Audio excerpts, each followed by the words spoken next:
Okay, good afternoon, or rather, okay, it's almost afternoon. So good afternoon, sir, Mr. Austin Avuru. Thank you for joining us in this session where we'll be sharing, aspects of your journey for the past, I hear about 38 years working in the oil and gas industry. Would like to know more about your background, what has led to your choice of career, what was the motivation, and your entire journey to becoming the CEO of an independent Nigerian oil and gas company. Okay, thank you. It's actually tomorrow. Actually, will make it 40 years to the day. Oh, wow. Tomorrow, August. I remember on August 1, 1980 was when I came to start youth service here in Lagos. And I also remember August 1 then was a Saturday, so I actually started work on August 3rd, the Monday, which is exactly what's happening. So it's exactly 40 years to the day, really, from when I started to when I retired. And yes, I'd read Geology, University of Nigeria and Nsukka. My choice of Geology is a different story entirely. I always say, but part of that influence was the fact that the youth corps in 1973-74, who taught us physics and mathematics in secondary school, was a geologist. It's actually still alive. An emeritus professor of geology now from Ahmadu University, Prof Abbah. So that probably influenced me to read geology. But how be it, I went on to UNN to read geology, graduated in 1980, and served with NNPC for a year. And then after the service, I went on to work for another 11 years with NNPC. And left NNPC after a total of 12 years, including youth service, to work for a Nigerian independent called Allied Energy. I spent 10 years there. So 22 years after more or less ventured out into what you call entrepreneurship. When we then set up Platform Petroleum in 2002 to participate in the then marginal field bid round, just like what's happening right now. That happened in 2002. And we put together Platform Petroleum. Won a marginal field, which was handed over to us in February of 2004. And yes, we assembled a team and put that field in production in 2007. And so, so I ran the company from 2002 to 2010 when I moved over to Seplat Petroleum. Seplat Petroleum, as you know the story, was set up by two Nigerian companies, Platform Petroleum and Shiba Petroleum, and the French independent Moral and Prom. So three of us set up Seplat Petroleum exactly 10 years ago. And I moved across to Seplat to start off Seplat Petroleum. Even though our anniversary in Seplat is actually, well, you can choose any day between 2 days ago. The fields were handed over to us on 29th of July, but we normally use August 1, which is tomorrow, as our anniversary in Seplat. But I had moved across Seplat with my secretary 3 months earlier in May, so we had to lay the groundwork, set up the place, hire staff, get everything ready, even before the fields were handed over to us. So even though our anniversary in Seplat is August 1, and fields were actually handed over on July 29, but I had actually started working in Seplat on May 1, 2010. And then, and then the rest of the story of Seplat, you all know. So we set up the place, group production. We have been pretty consistent in our oil and gas business. I think now we have set up a well-established company with the right governance structure. So they're moving on now to the next phase, send stakeholders, and just about time for me to step out and let others and let the younger generation take over. That's what happened yesterday. Yeah, yeah. Wow, that's quite an impressive journey, sir. And it seems like you have several milestones down to August 1st, being your first time working in the industry on the same day and then retiring just a day before that. And of course, working for about 40 years in the industry. Most of us on this call probably have not been born at that time. So I would say it's a good intro. Thank you, sir, for that. And I would like to introduce myself.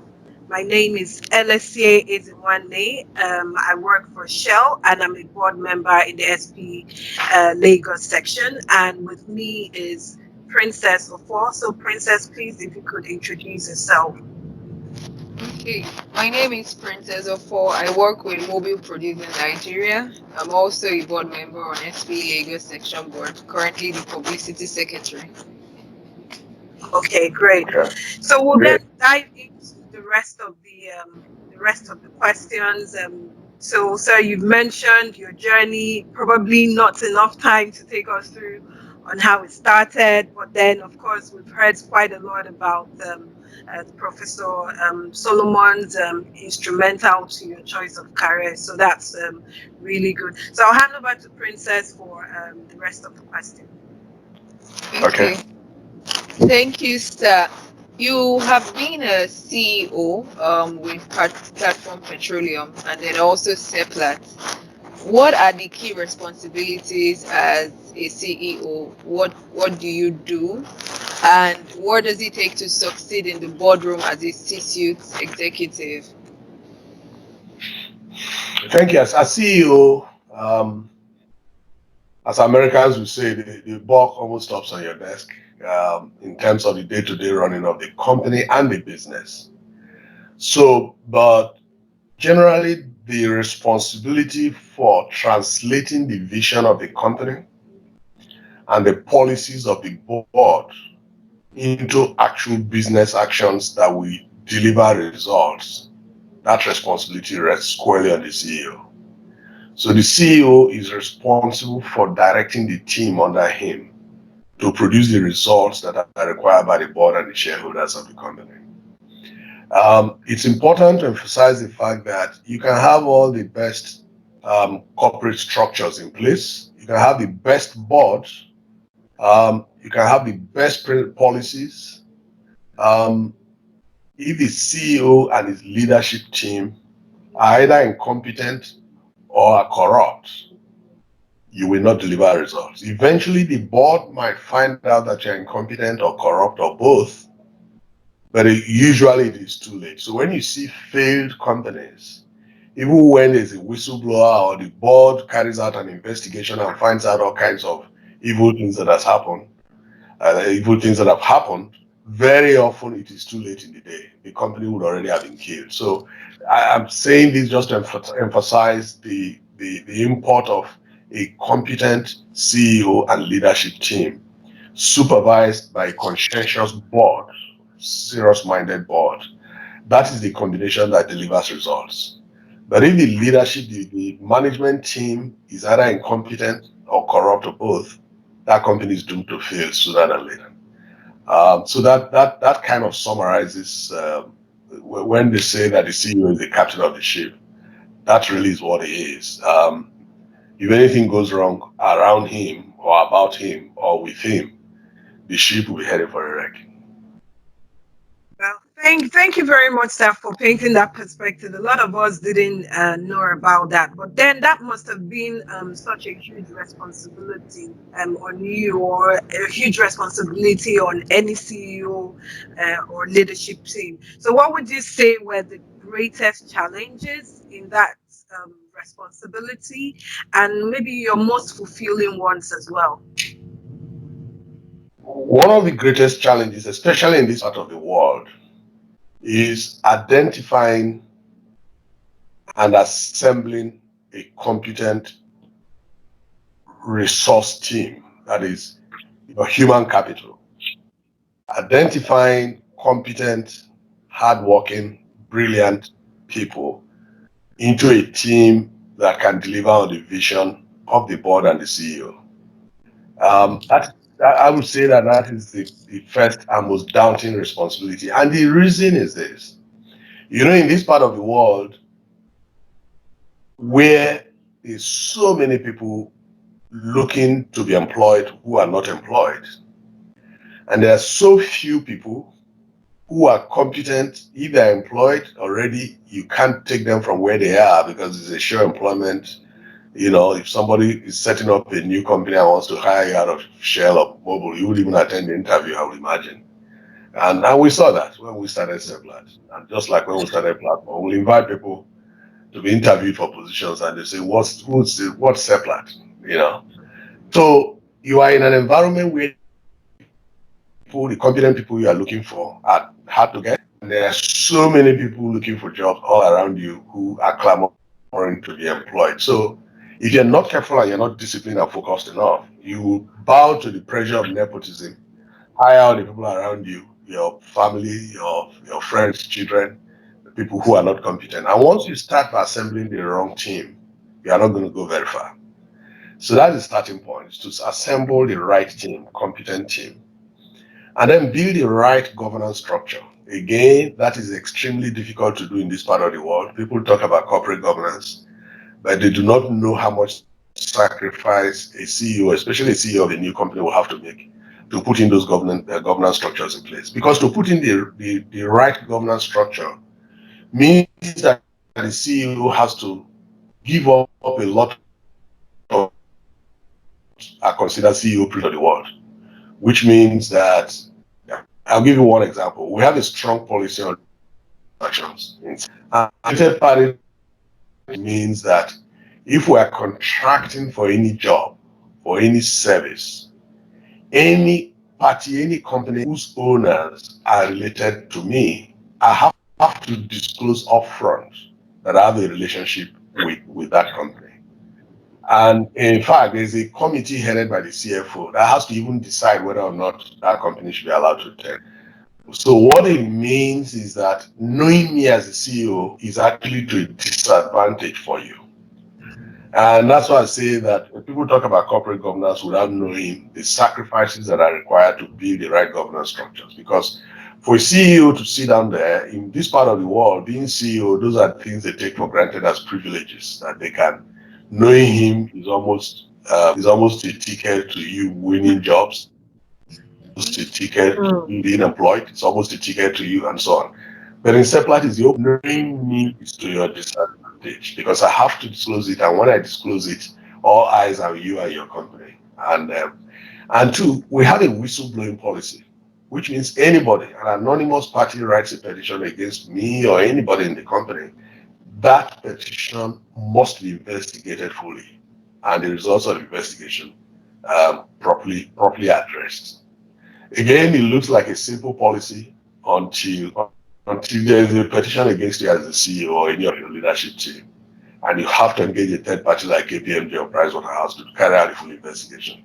And in some cases, the result of the investigation is that you let the staff go. That's how serious it is. So I'm using these examples just to demonstrate that when people talk about corporate governance and corporate governance, it's not just talking about it. It's fashionable to talk about it, but in real practice, means it's just like us Christians.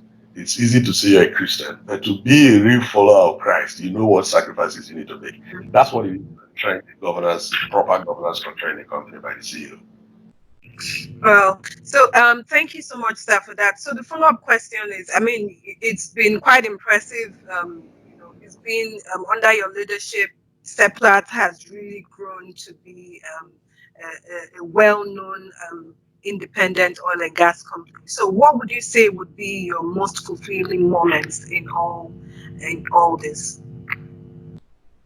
I think it still boils down to those two things. I mean, if I'm to mention events, I will mention, for instance, the day in April 2014 when we listed the company simultaneously in London and Lagos. That was a major feat. But those are events. But when I look back at Seplat, the two things I've described will still be what I would consider in my personal evaluation my best achievements. That is the human resource capability that I've assembled in Seplat. Because we started 6 years ago a graduate trainee scheme, which ensures that we are feeding our human resource pipeline from the bottom, hire them below the age of 26, 2 1 and first class, And we have seen, we have done 3 sets of those graduate trainees, and we put them through proper training until they start getting into supervisory positions and so on. And we have seen that the best group of personnel we have in the company. Again, it takes a lot of discipline to run a program like that and not fill up the entire place with people but ensure that you do it purely on merit. Because if you show you hire 33 people, 5 years down the line, maybe you've lost 5 of them, but that's fine. So you keep 26 or 27 of them, and you see how all 27 are performing well above average, and some of them really excellent. And you know that are the future of the company. So that program is in there. It's difficult to get into Seplat other than through that program now, and that also means that it doesn't matter who you know. First of all, if you don't have two and above and a certain age, you won't even go through the screening because the CEO is not even a HR is doing the screening, it's in his automated computer system. So you won't even come out on the other side of the screening if you don't meet those basic criteria. And then you run the very first round of aptitude test to weed out the first 60%. If you don't cross the line, you don't cross the line. Nobody can help you through that. So when you start from from a resource list of about 15,000 people and you're going to hire 35, even if you're CEO and you had the power to help anybody, you have to be among the top 50 or top 100 before the CEO can even help you. And so again, that requires a lot of discipline. Again, I've gone into great lengths to describe what the governance structure in Seplat is and how tough it was setting it up. So when I look back, I think those two things, assembling the quality of human resource we have in Seplat and building the governance structure that we've built over this period will probably be the two things I would say yes. I'm most happy about. Thank you very much, sir. So you've seen the oil and gas industry, especially in Nigeria, evolve over the last 40 years, as they have said. We would like to know what you see as the key future growth areas for Nigerian oil and gas industry. Well, the Nigerian oil and gas industry, as you know, is it's, from first production at Olobiri is 62 years old. So ordinarily, even as a geological basin, we're going into decline now, both in terms of new discoveries and in terms of even production capacity. And that is and it's key to understand that because in most basins, when the basin is getting to maturity, you see that the big multinationals will be moving out into frontier big discovery areas. So you can see ExxonMobil spending so much money in Guyana and in Tanzania, Mozambique basin. Those are frontiers in terms of new discoveries. Because the thing with new discoveries is you pump in money into the development and you're almost assured of plateau production over the next 10 to 20 years. So the multinationals, they have the money, the muscle to do that. And so when basins start getting matured and multinationals have that production, usually divesting and so if you don't build a competent pool of independents to take over from them and consider the last barrel, independent from elsewhere in the world will move. So Cameroon, Shell had to divest and Shell Pecten, and Perenco took the assets. Those are the kind of things you see.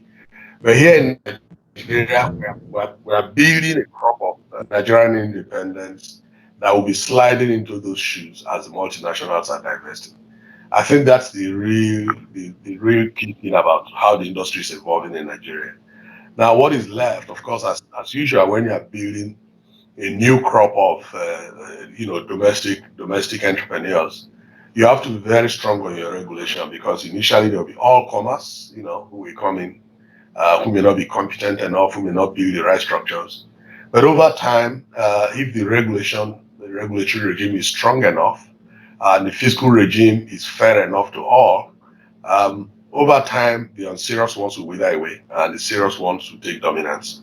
We've seen it in banking. I mean, 30 years ago, there were some 126 banks, are down to about 22. And then out of the 22, maybe about 15 strong ones. So it's going to be the same thing. I always say that in the end, we'll find anywhere from 5 to 8 serious Nigerian independents who will then make sure that the country doesn't suffer a vacuum as the multinationals are divesting. this serious independence can move in and domesticate that production and further investments, which I think is what you start seeing from now going forward. So our oil and gas industry have evolved from the early times in 1956, 58, earlier exploration before 58, through plateau production, easy to find fields, easy to develop fields, to now where we're getting to difficult times, relatively low oil prices, high costs of development and production, and a mature basin that you're now going to secondary recovery, much more expensive, production techniques, where very competent and very efficient independents. This is their forte, and I expect that the production capacity of independence will grow beyond the current 200,000 barrels that we're seeing, to a point where independence will account for half of Nigeria's production. So, a follow-up question would be: there's a whole lot of talk around gas development in Nigeria, and then even in the energy summit that was held yesterday by Seplat, also on energy transition. So, what are your thoughts on this? No, I mean, timing is right, and the fact that the resources available is also. I had said this in a forum about 10 years ago, that we're going to be moving from gas just being a rent earner for Nigeria through LNG, and LNG is everything is good about LNG, but essentially just the same way as we ship out our crude oil without processing it, LNG is just process the gas and ship out both the lean gas and LPG, to satisfy energy security needs of other countries at a time when we didn't think that there was a need for domestic energy security right here. And so as a country, we're here consuming only 300 million scf of gas, and we didn't realize, we thought what makes you great is how much gas and crude oil you export. But anybody will tell you that what makes an economy great is how much energy you consume, not how much you produce and export. So we really need to, you start measuring the size of our economy when we start consuming something like 3 BCF of gas and half of our oil production refined here and consumed here. That's an economy that will be vibrant enough to produce other sources of revenue for the federal budget, rather than just relying on economic rent out of crude oil production. So gas has come in the right time from point of view of energy transition. As you can see, if you see the forward curve in terms of the percentage of different sources of energy in the energy mix, you will see coal will be declining over the next 20 years to 2040. Even crude oil as a contributor will be declining. The two biggest gainers will be renewables and gas.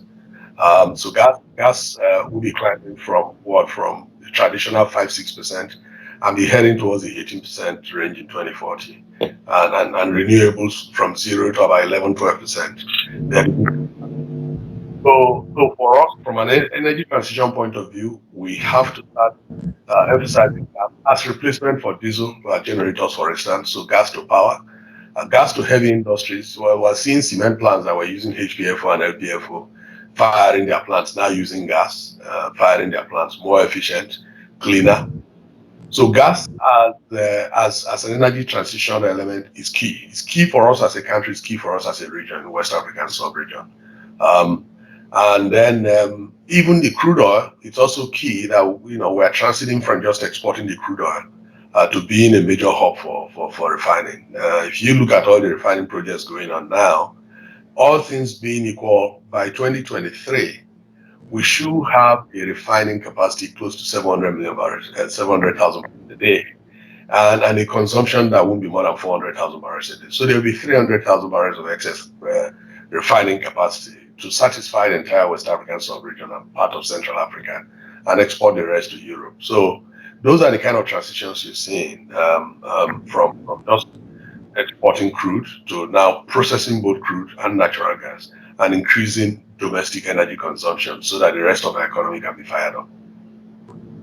Okay, thank you very much, sir, for that. Still following up on the energy transition. So do you think that Nigeria as a country is positioned to encourage and attract investors in light of the energy transition?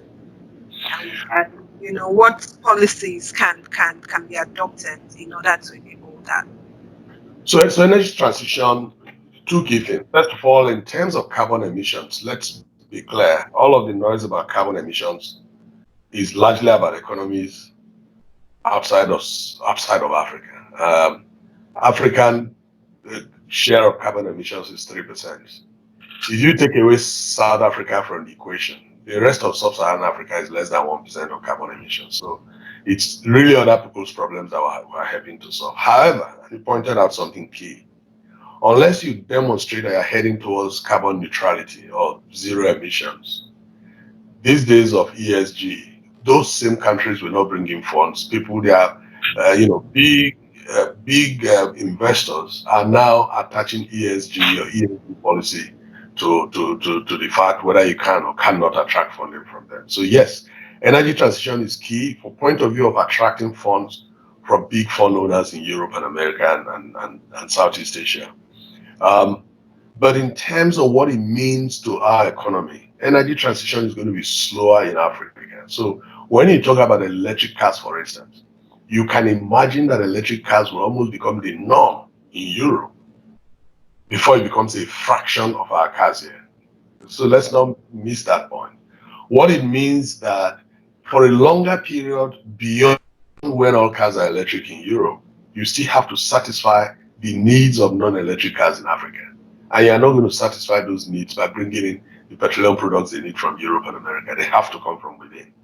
So just like our basin is maturing and multinationals are moving out, the same way certain levels of investment and certain levels of supply of energy needs, we have to come from within.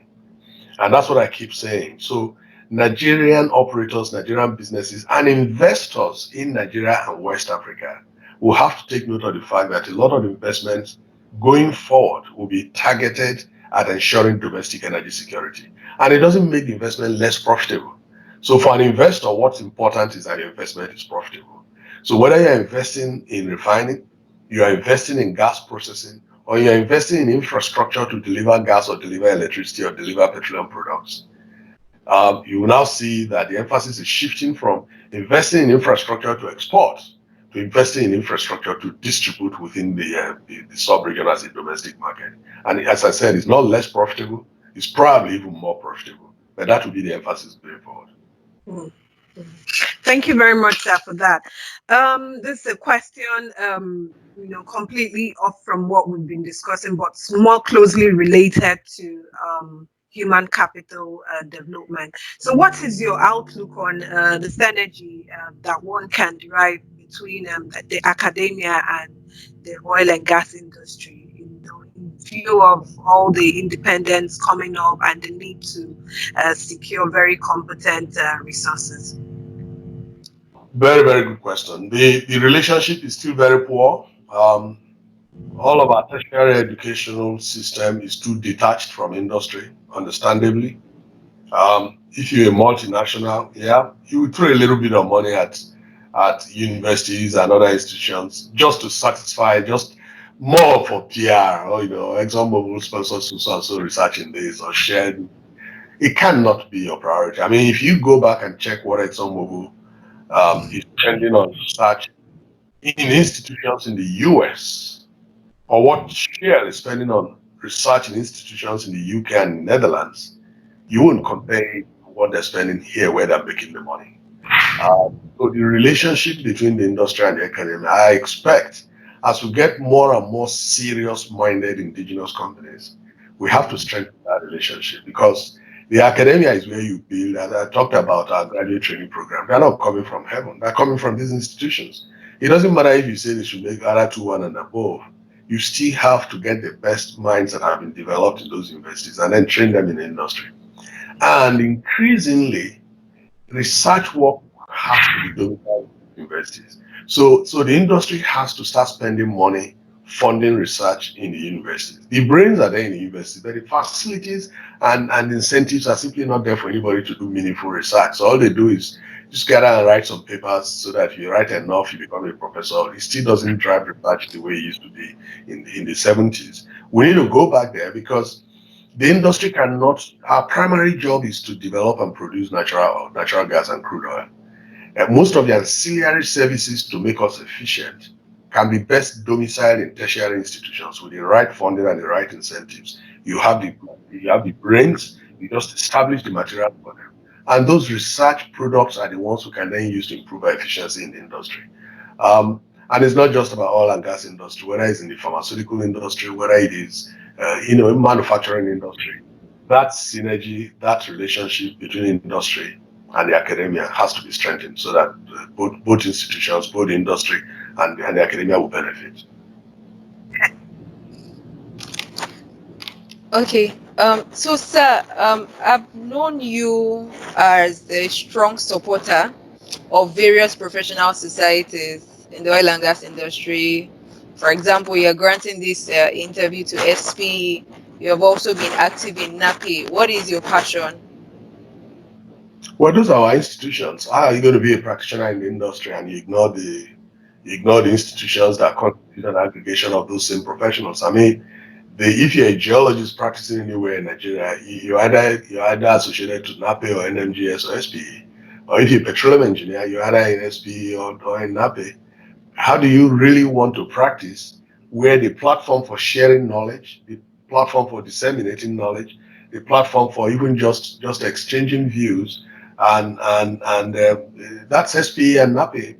I don't know how you want to operate in that industry without being associated. So I've been right from. I mean, I joined NAPE in 1983, just 2 years after my youth service as a member. I was NAPE president 2005, 2006, 15 years ago. I've been a fellow of NAPE. So of course those are the institutions you have to identify with. Otherwise, I don't know how else you can be a trooper. Like being a lawyer without being a member of the Nigerian Bar Association. I don't know. Okay. Okay, sir. So a question that is totally different from what you've been answering thus far. What books are you reading at the moment? Like, what would you be found doing in your leisure time? And maybe just tell us something that an author or a book that. Well, I'm going to start. They just finished two journalists just finished writing my biography. Hopefully, that will be out in 2 months. They went including me and wrote about me. But I'm going to start now, and I hope I have the time and the energy to put together my thoughts about entrepreneurship in Nigeria, so that I can use my experience as founding CEO of two companies, Platform and Seplat, that fortunately are still in existence, and therefore whatever I say can be cross-checked against the two companies. I think I'll try to put those thoughts into paper. These days, I used to be an avid reader. As a very young person, I read everything from James Hadley Chase to, those novels.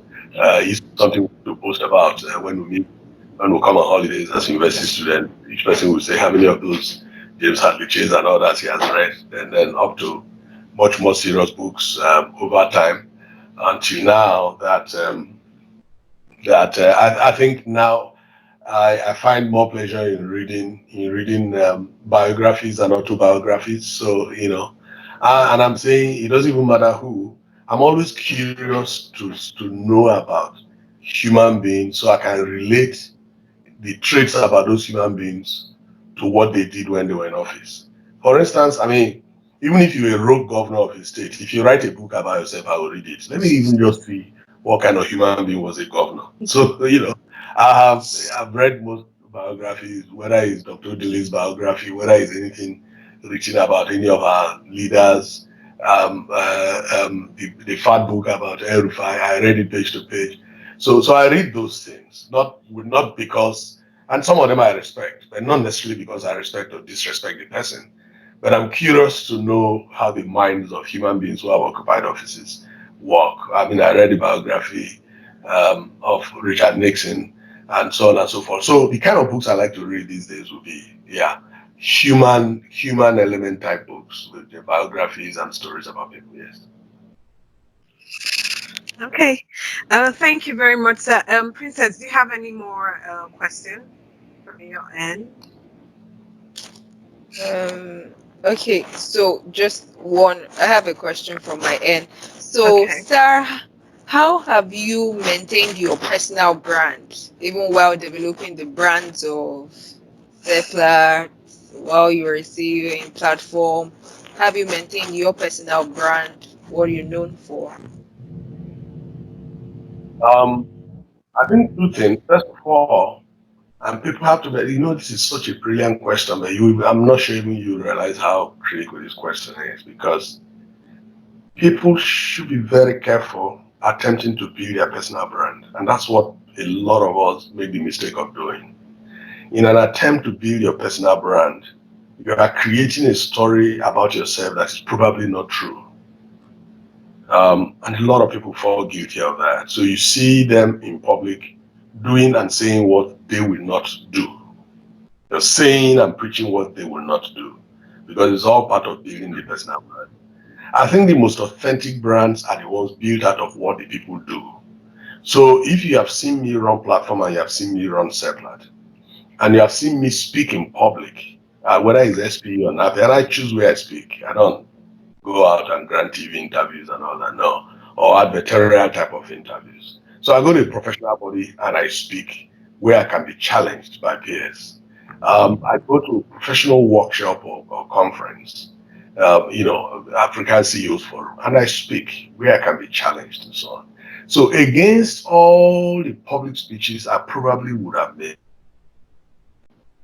and against whatever I left behind as CEO of the two companies, that the public can then build an image around me. And that image is likely to then be consistent and authentic. But if I went out of my way to try to build an image around myself, it's so easy. At some point, usually the needle will pierce through the balloon and it will burst. And I won't name names. There are a lot of entrepreneurs, a lot of CEOs in Nigeria who have spent a lot of energy trying to build a certain image around themselves. And then when the business they're running collapses, you find out that that image collapses with the business. So that's why I said it's such a brilliant question you asked. So I really have never thought of building an image around myself, never thought about it. I've just applied myself to do my best in running any company that I've been opportunity to run. And hopefully whatever image I have, and I honestly don't know what that image is, whatever image I have must have derived from what people think about knowing me this past 18 years of running both platform and Seplat. Well, thank you so much, sir. That's a very good, very nice perspective to yourself. So I would like to ask, what three words sum up your feelings, as you approach your retirement? Actually, yeah, today is public holiday. I actually officially retired with my public handover to Roger at the Energy Forum yesterday. Um, so, and I remember that somebody asked me what I would miss most. I said the first thing I would miss very dearly is my monthly salary, which will not be paid in August. But frankly, when I look back, I must say I have a lot of thanks to God. It's been a very very fulfilling 18 years between platform and Seplat. And I think who knows, it's right up to God. There might be just a few other assignments, a few other things that I can do to contribute to. Because you see, whatever you do, if it does not amount to creating value for the general good, then it's worthless.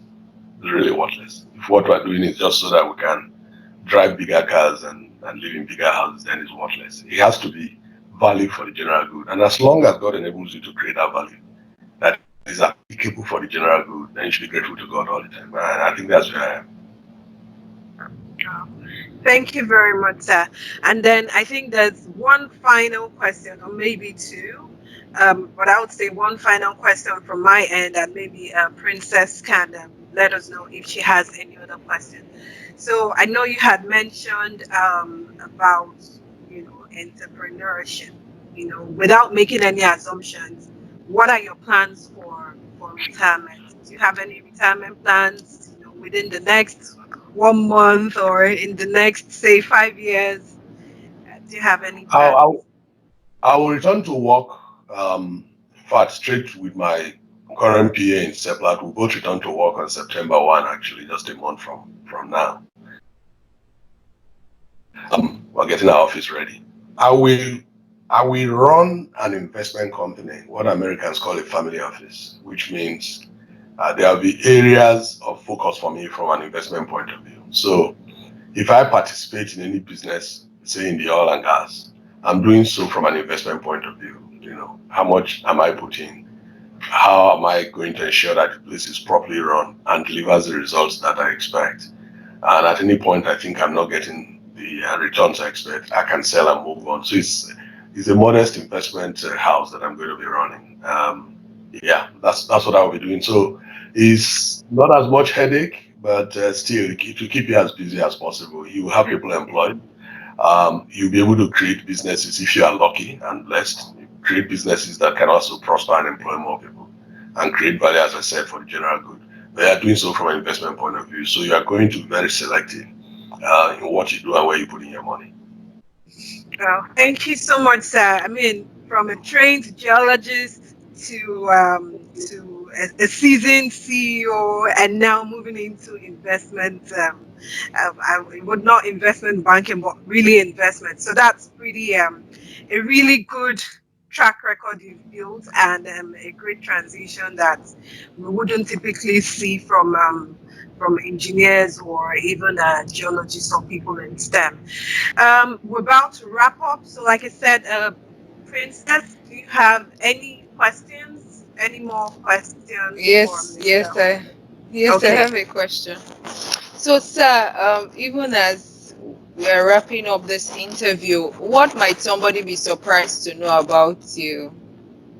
Just something that it's not you can get just from the internet or.